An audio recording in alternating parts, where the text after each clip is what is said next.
Olá, meus caros, chegamos ao último dos nossos blocos de aula, em que nós vamos encerrar as nossos encontros. Eu estou com saudade de vocês e, de antemão, quero fazer duas observações. Primeiro, agradecer você que chegou até aqui junto comigo. Sei que a busca pelo conhecimento é extenuante, é cansativo, mas é muito importante saber que existe do outro lado aí alguém como você que está buscando conhecimento, e espero, nós falaremos disso ao final, que eu tenha pelo menos chegado perto do que você desejava buscar neste curso. E, de outro ponto, nós vamos agora deixar um convite. Se você gostou da nossa forma de conversar, da nossa forma de dialogar, conheça outros cursos nossos nas JUS Aulas. Muito obrigado, então, e vamos seguindo, porque estamos no último bloco, mas ele ainda não acabou, está só começando. Inciso terceiro, lembra que a gente estava falando das 3 documentações que vão ser necessárias ao registro? Houve deferimento, chegamos num momento feliz. Inciso terceiro, a certificação do INCRA que ateste que o poligonal objeto do memorial descritivo não se sobrepõe a nenhum outro constante do seu cadastro georreferenciado e que o memorial atende às exigências técnicas conforme as áreas e os prazos previstos na Lei 10.267 de 2001 e nos decretos regulamentadores. O que é esse poligonal? O que ele quer dizer? Ele quer dizer o seguinte: o georreferenciamento ele vai marcar numa geóide fictícia, né? Porque por que a gente fala de geodésica, marcação geodésica? Porque a Terra ela não é uma bolinha, ela é ovalada. E a geóide é a transmutação da ovalada numa bolinha, de forma que, se fosse uma bolinha, seria daquela forma que tudo estaria demarcado sobre a sua superfície. É uma ficção de referenciamento, mas que funciona de maneira precisa, de maneira perfeita. Então, o que tem que acontecer é que você impeça, e nesse momento tem que haver uma demonstração disso, de que, por exemplo, o seu imóvel não está sobre outro imóvel. Ô Wagner, mas é impossível fisicamente. Sim, fisicamente sim, mas por georreferenciamento não. Então, por exemplo, os azimuts aqui iniciais, o azimute é a projeção astral, né? É uma projeção como se fosse para os astros de uma linha reta. Imagina uma estaquinha virtual, de forma que o azimute A tem que estar coladinho no azimute B. Azimuts não são letras, tá? Mas só para ajudar aqui a gente. Então, se lá tem A e A, está um em cima do outro, né? Então é perigoso. Não pode acontecer isso, porque senão está havendo uma invasão dessa poligonal, ok? Então, muito importante essa situação. Sigamos. Artigo 20. O registro de reconhecimento extrajudicial da uso capião de imóvel implica a abertura de nova matrícula. Wagner, peraí, mas já existe uma matrícula. O artigo 20 só quer dizer o seguinte: se precisar, você abre outra matrícula. Por quê? Porque o próprio parágrafo 1º vai dizer isso, tá? E por incrível que pareça, o CNJ foi muito inteligente nessa estruturação, porque pense comigo o seguinte: já existe uma matrícula, show, perfeito, mas a área usucapienda é um pedaço do imóvel. Vai ter que haver abertura da matrícula para você destacar do todo aquele pedaço. Percebe? Como é interessante, como é fácil? É por isso que o artigo 20 determina. Porque nem sempre vai haver coincidência entre o que foi ocupado pelo usucapiente e a área do imóvel. Se isso ocorrer, aí nós temos o parágrafo 1º. Na hipótese de o imóvel usucapienda encontrar-se matriculado e o pedido referir-se à totalidade do bem, o registro de reconhecimento extrajudicial de uso capião será averbado na própria matrícula existente. É o que nós acabamos de falar. Poxa, Wagner, vamos usar mais uma vez aquela ilustração aqui do meu... não sei como é que a gente chama isso, que apoia celular. O imóvel é este quadradinho, perfeito, todinho ele. A área usucapienda é toda ela, perfeito. Então, não precisa abrir uma nova matrícula. Você apenas faz o registro dessa matrícula, de que houve a aquisição pela usucapião, jamais a transmissão. Mas imagine que apenas esse trecho, que não está coberto pelos meus dedos, é que será usucapido. E aqui um detalhe que acabei de me perceber que não falei com clareza ao longo desse curso inteiro. Wagner, mas a área residual é menor que o módulo, menor que a parcela mínima de edificação. Esse tipo de restrição não se aplica ao uso capião. O STJ, os tribunais possuem uma jurisprudência muito robusta no sentido de que não pode ser motivo para se negar o uso capião a inexistência de preenchimento de algum requisito de edificação ou referente a código de postura e tudo mais. Então, o que vai ocorrer? Quando a área, por exemplo, for menor que a área total, você vai matricular essa área menor, que é a área uso capida agora, e o que restou da área total, vai haver lá uma averbação, o decote, informando que foi retirado dali a matrícula do imóvel tal, como se fosse uma divisão, né? Vai ocorrer, na realidade, uma divisão por força da uso capião. Sigamos para o parágrafo 2º. Olha lá. Caso o reconhecimento extrajudicial da uso capião atinja a fração de imóvel matriculado ou imóveis referentes, total ou parcialmente, a 2 ou mais matrículas, será aberta nova matrícula para o imóvel uso capiendo, devendo as matrículas atingidas, conforme o caso, ser encerradas ou receber as averbações dos respectivos desfalques ou destaques, dispensada para esse fim a apuração da área remanescente. E aqui muito importante, por que ele fala encerradas? Porque imagine que o imóvel englobe 2 matrículas. Você vai juntar as duas numa só, já falei isso para vocês várias vezes. E aí vai morrer a matrícula, as 2 matrículas originais, nasce uma nova matrícula. Lá nas matrículas, quando a gente fala encerrada, é importante, uma matrícula quando é encerrada, ela não some não. Por quê? Porque podem existir documentos que remetam a esse imóvel. Já imaginou? Encerrou a matrícula, arranca o livro, a folha do livro e taca fogo. Não. Ali tem a vida do imóvel. O que vai ocorrer vai haver encerramento ao final da matrícula, apontando que aquela matrícula agora faz parte do imóvel matriculado X. Né? Então você revide matrícula tal, tal, tal. E assim você faz nas duas, remetendo à terceira, que é a nova matrícula. Não existe nesse caso aqui a possibilidade de você engordar uma matrícula. Né? A matrícula aqui recebeu a matrícula, o imóvel da matrícula tal. Não. Você abre a matrícula nova para ter o encaminhamento correto aqui da história do imóvel e jamais taca fogo na matrícula. Ela tem que continuar existindo para poder avisar todo o caminho. Né? Quem já teve contato com documentação cartorial mais de perto vai ver que muitas vezes você pega uma matrícula que simplesmente é para te levar até outro imóvel, porque aquele imóvel ou foi dividido ou deixou de existir, alguma coisa aconteceu para remeter para outra matrícula. Pois bem, parágrafo 3º, desculpem. A abertura de matrícula de imóvel edificado independerá da apresentação de habites. Acabei de falar que as restrições à construção, ou limite, ou área mínima, não podem interferir na uso capião. O uso capião é um direito à parte disso tudo. Olha aí, o habite-se não é problema.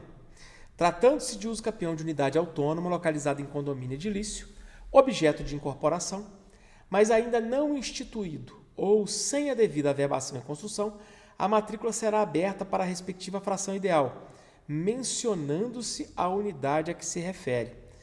Observe um problema que nós temos aqui. É uma unidade autônoma localizada em condomínio edilício, objeto de incorporação, mas ainda não instituído. O que vai ocorrer aqui no fundo é que vai existir o apartamento sem existir o condomínio edilício. Vai existir a unidade autônoma sem existir o condomínio edilício. Vai existir uma fração ideal sem existir o resto. E isso é muito importante. Olha a força da uso capião. Tá? Não pode existir... por que eu acabei de dizer isso para vocês? O imóvel não tem registro de unidade autônomas. Não tem convenção de condomínio. Portanto, não existe nada ainda. Não pode uso capi? Claro que pode. Senão você criaria uma imprescritibilidade especial. E não pode existir essa situação. Muito importante essa observação, ok? Então, as restrições, os pormenores formalísticos, vamos dizer assim, não podem prejudicar a uso capião. O ato de abertura de matrícula decorrente da uso capião conterá, sempre que possível, para fins de coordenação e histórico, a indicação de registro anterior desfalcado e, no campo destinado à indicação dos proprietários, a expressão adquirido por uso capião, jamais transmitido por uso capião. Claro, é necessário você manter a continuidade, e aí a uso capião é uma forma originária de aquisição. Então, em que pese agora não exista mais a continuidade, porque o A não vendeu para o B usa o capil, mas é importante a gente afirmar qual título o B se faz presente na titularidade daquele imóvel, ok? Artigo 21. O reconhecimento extrajudicial da uso capião de imóvel matriculado. Olha que importante isso. Não extinguirá eventuais restrições administrativas nem gravames judiciais regularmente inscritos. Servidão administrativa, por exemplo. Você tem uma passagem de energia elétrica pelo terreno e aí você tem ali um registro bonitinho de uma servidão administrativa, porque não pode fazer nada embaixo daquela rede elétrica. Não vai se extinguir pela uso capião. É interessante porque nós carregamos a ideia de que a uso capião mata tudo. Mas cuidado, nem na via judicial isso aqui acontece. Tá? Na via judicial também são mantidas essas restrições porque elas existem em decorrência de alguma regra especial. E ali houve a formação de um direito especial de maneira que você não pode destruir isso à míngua de criar uma situação de risco, por exemplo. Ok? Parágrafo 1º. A parte requerente deverá formular pedido de cancelamento dos gravames e restrições diretamente à autoridade que emitiu a ordem e que vai cancelar se achar conveniente. Se entender que não pode cancelar, vai continuar tendo gravame, ok? Parágrafo 2º. Os entes públicos ou credores podem anuir expressamente a extinção dos gravames no procedimento da uso capião. Ou seja, durante a uso capião, os órgãos vão poder falar, olha, aproveitamos e o gravame que pende sobre esse imóvel já pode ser cancelado sem problema nenhum. Não vai haver qualquer restrição ou proibição para que isso se dê. Artigo 22, e aqui uma observação antes de continuarmos. Esta é a última tela de conteúdo nosso. Você vai falar, poxa vida, Wagner, mas não acaba no 24. Na verdade, eu decotei algumas coisas, alguns artigos que não interferem diretamente na nossa atuação, ok? E lembrando que também apresentei fora de ordem, mas, de qualquer maneira, ficaram alguns artigos não mencionados porque eles não alteram diretamente o conteúdo prático que a gente está aplicando, ok? Artigo 22. Estando em ordem a documentação e não havendo impugnação, o oficial de registro de imóveis emitirá nota fundamentada de deferimento e efetuará o registro da uso capião. Só alegria!